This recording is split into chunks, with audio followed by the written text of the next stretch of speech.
کو حق حاصل نہیں ہے کہ اس نکاح کے خلاف معاشرے میں باتیں کرے، پروپیگنڈا کرے اور اس مرد اور عورت کی عزت کو داغدار کرنے کی کوشش کرے۔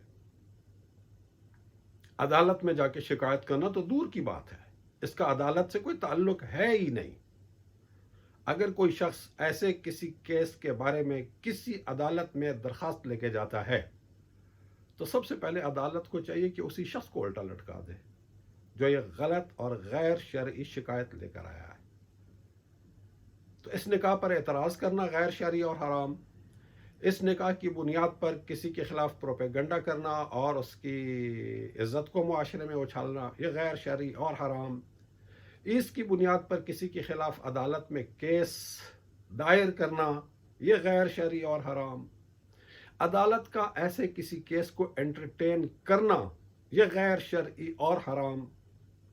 اور پھر عدالت کا ایسے کیس کو انٹرٹین کرنے کے بعد شکایت کرنے والے کے حق میں فیصلہ دے دینا اور اس مرد اور عورت کو 7 سال کی قید اور 5 لاکھ جرمانہ یا حتیٰ کہ 1 منٹ کی سزا اور 1 روپے کا جرمانہ کر دینا، یہ بھی غیر شرعی اور حرام ہے۔ یہ ساری ایکسرسائز جو ہوئی ہے یہ غیر شرعی اور حرام ہے۔ قرآن شریف کی کون سی آیت میں یا کون سی حدیث میں یہ بات بیان کی گئی ہے کہ اگر کسی عورت کو طلاق ہو جائے اور وہ شادی کر لے اور یہ شادی جو ہے ان کی یہ عدت کے دوران میں ہو جائے تو ان کی سزا یہ ہے کہ ان کو اتنے سال قید سنائی جائے اور اتنا جرمانہ کیا جائے؟ یہ کسی آیت میں نہیں ہے، کسی حدیث میں نہیں ہے، یہ کوئی شرعی حکم نہیں ہے۔ تو یہ جو سزا ہے یہ سزا بھی غیر شرعی اور غیر اسلامی ہے۔ اور اس فیصلے کے بعد بدقسمتی سے پاکستان کی عزت و آبرو جو پہلے ہی دنیا میں بہت زیادہ تھی وہ اور بھی زیادہ ہو گئی ہے۔ پاکستانی عدلیہ کا چہرہ جو پوری دنیا میں بڑا تابناک تھا، بڑا درخشاں تھا، بڑے اعلیٰ مقام پر تھا، اس کی عزت میں اور اس کے مقام میں یقیناً اور بھی بہت زیادہ اضافہ ہو گیا ہوگا۔ کسی ایک شخص کی دشمنی میں ایسے اقدامات کرنا یہ معاشرے کے لیے بڑے سنگین مسائل کا دروازہ کھول دیتا ہے۔ کل کو کیا ہوگا؟ کوئی بھی شخص کسی سے انتقام لینے کے لیے، ایک عورت کو طلاق ہو گئی، ایک شخص نے اس عورت کے ساتھ شادی کر لی، اب معاشرے میں ہر آدمی کے وہ کہتے ہیں نا 100 سجن ہوتے ہیں 100 دشمن ہوتے ہیں۔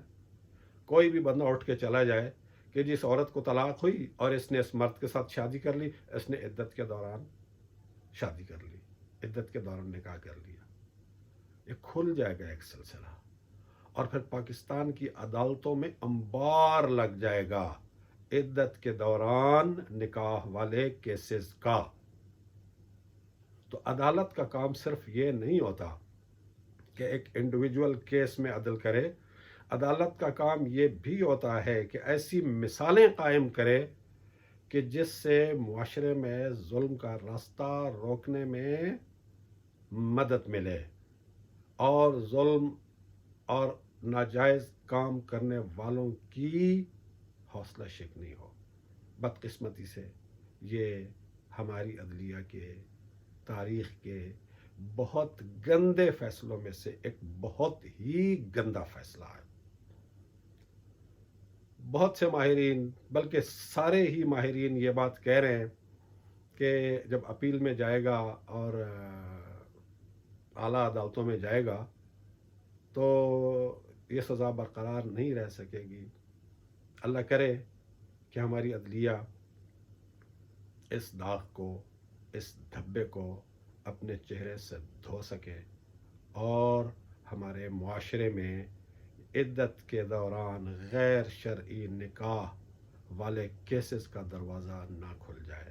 اللہ تعالی ہم سب کو، ہمارے پورے معاشرے کو، ہماری قوم کو اور ہمارے مقتدر حلقوں کو اس بات کی توفیق دے کہ کسی کے ساتھ دوستی میں اور کسی کے ساتھ دشمنی میں شرعی حدود سے تجاوز نہ کریں، قانون، آئین، اخلاقیات اور شرعی احکامات کے حدود کے اندر رہتے ہی دوستی اور دشمنی کو نبھانا، یہی ایک مومن کی نشانی اور ایک ایمان کی علامت ہے۔ اللہ تعالی ہم سب کی حالت پر رحم فرمائے۔ والسلام علیکم ورحمۃ اللہ وبرکاتہ۔